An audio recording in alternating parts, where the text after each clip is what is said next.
What's up guys, and welcome to another video. Back with some more comedy reactions, some stand-up from the classic. One of my new favourite American comedians is George Carlin. He's not around anymore, but I'll tell you what, I want to watch as much of his stuff as I can. So thank you very much for the suggestions in the last video. This is Airplanes and Flying, or Airlines and Flying. Let's just see what he's got going on. Of course, if you are new here, consider hitting that sub button. Show me some support, motherfuckers, and let's see what George has got going on. Something else we have in common: flying on the airlines and listening to the airlines announcements and trying to pretend to ourselves that the language they're using is really English. Doesn't seem like it to me. Whole thing starts when you get to the gate. First announcement: we would like to begin the boarding process. Extra word, process, not necessary. Boarding is enough.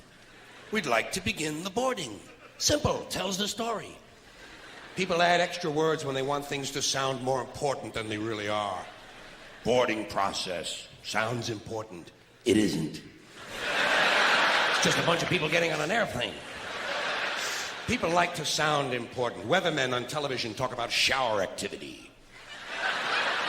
Sounds more important than showers. I even heard one guy on CNN talk about a rain event. Swear to God. He said, Louisiana's expecting a rain event. I thought, holy shit, I hope I can get tickets to that.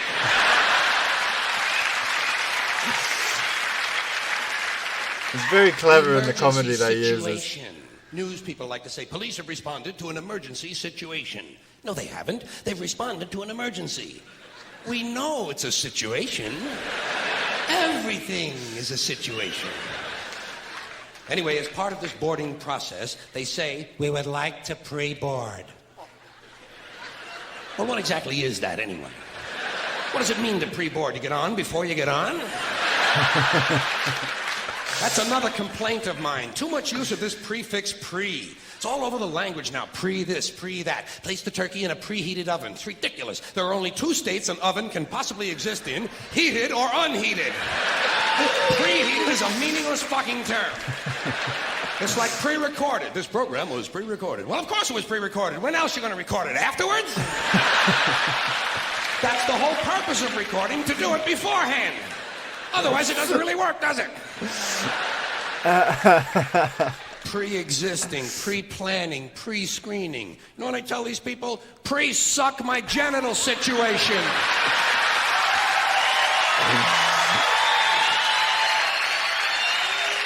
Oh, the dude's so clever. And they seem to understand what I'm talking about. Anyway, as part of this pre-boarding, they say, we would like to pre-board those passengers traveling with small children. Well, what about those passengers traveling with large children? Suppose you have a 2-year-old with a pituitary disorder. You know, a 6-foot infant with an oversized head. Kind of kid you see in the National Enquirer all the time. Actually, with a kid like that, I think you're better off checking him right in with your luggage at the curb, don't you? Well, they like it under there. It's dark. They're used to that. About this time, someone is telling you to get on the plane. Get on the plane, get on the plane. I say, fuck you, I'm getting in the plane. In the plane. Let Evel Knievel get on the plane. I'll be in here with you folks in uniform. There seems to be less wind in here. They might tell you you're on a non-stop flight. Well, I don't think I care for that. No, I insist that my flights stop. Preferably at an airport. It's those sudden, unscheduled cornfield and housing development stops that seem to interrupt the flow of my day. Here's one they just made up. Near miss. When two planes almost collide, they call it a near miss. It's a near hit. A collision is a near miss. Look, they nearly missed.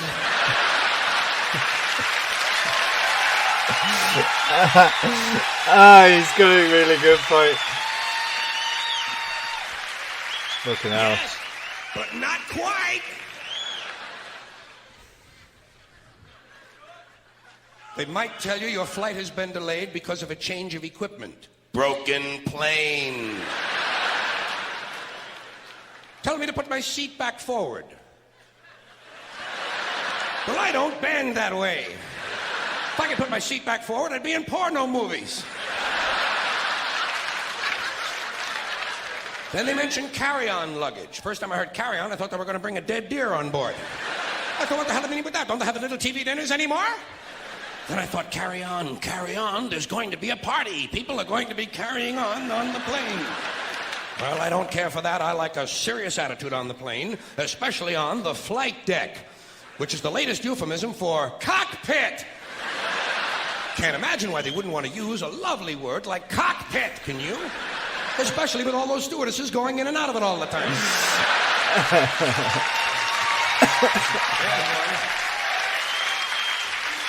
Damn. There's a word that's changed, stewardess. First it was hostess, then stewardess, now it's flight attendant. You know what I call them? The lady on the plane. Sometimes it's a man on the plane now. That's good, equality. I'm all in favor of that.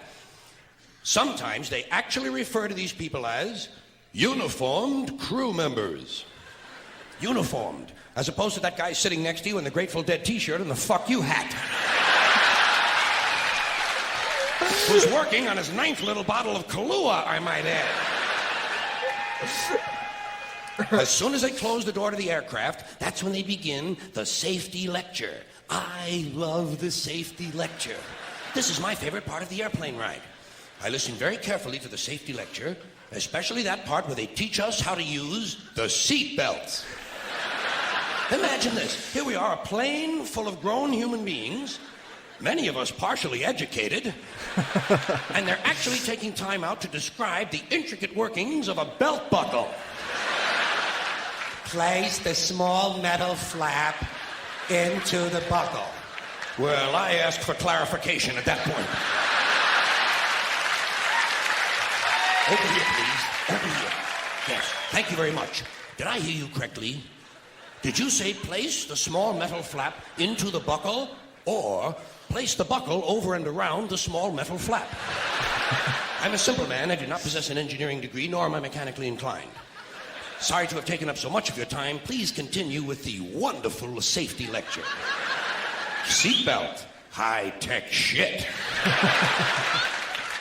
The safety lecture continues. I love his delivery and stuff as well, the way he delivers the comedy. Nearest emergency exit.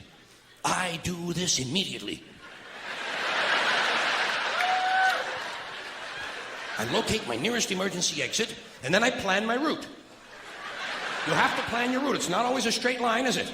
Sometimes there's a really big fat fuck sitting right in front of you.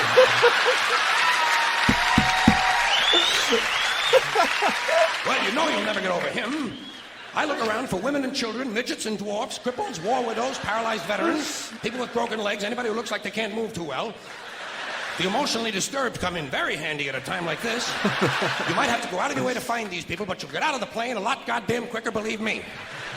I say, let's see. I'll go around the fat fuck, step on the widow's head, push those children out of the way, knock down the paralyzed midget, and get out of the plane where I can help others.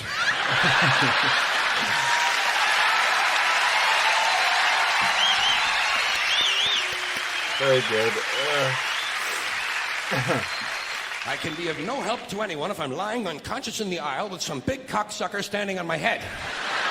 I must get out of the plane, go to a nearby farmhouse, have a Dr. Pepper, and call the police. The safety lecture continues. In the unlikely event, this is a very suspect phrase, especially coming as it does from an industry that is willing to lie about arrival and departure times. In the unlikely event of a sudden change in cabin pressure, roof flies off.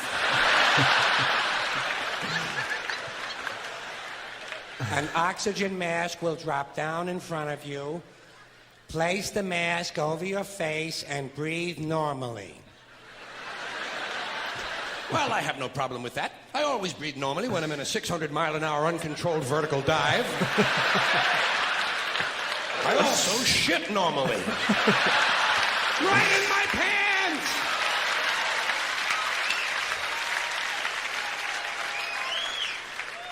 They tell you to adjust your oxygen mask before helping your child with his. I did not need to be told that. In fact, I'm probably going to be too busy screaming to help him at all. This will be a good time for him to learn self-reliance. If he can program his fucking VCR, he can goddamn jolly well learn to adjust an oxygen mask. Fairly simple thing, just a little rubber band in the back is all it is. Not nearly as complicated as, say, for instance, a seatbelt. The safety lecture continues. In the unlikely event of a water landing.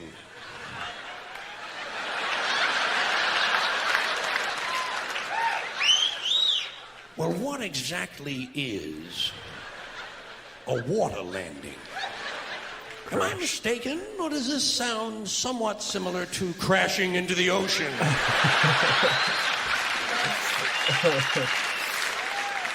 Your seat cushion can be used as a flotation device. Well, imagine that. My seat cushion. Just what I need to float around the North Atlantic for several days, clinging to a pillow full of beer farts. Oh, God. The dude is very, very fucking clever with what he does. He's like, I don't know, he is more similar to British comedians than he is American comedians, even though he's doing American subjects. He's very, very clever with what he says. Oh man, he is really good. I'm actually loving George Carlin. I want to do more of this stuff, guys, so please support the channel, hit that sub button, hit that like button, and don't forget, let me know in them comments below what you want to see next. This was requested quite a bit, so I just went for this one. I haven't seen much of George's stuff, but I'm going to start doing it because he's fucking funny as shit. What a genius, man. What a genius, man. My type of fucking comedy. Anyways, thanks for watching, guys. I'll see you in the next motherfucking video.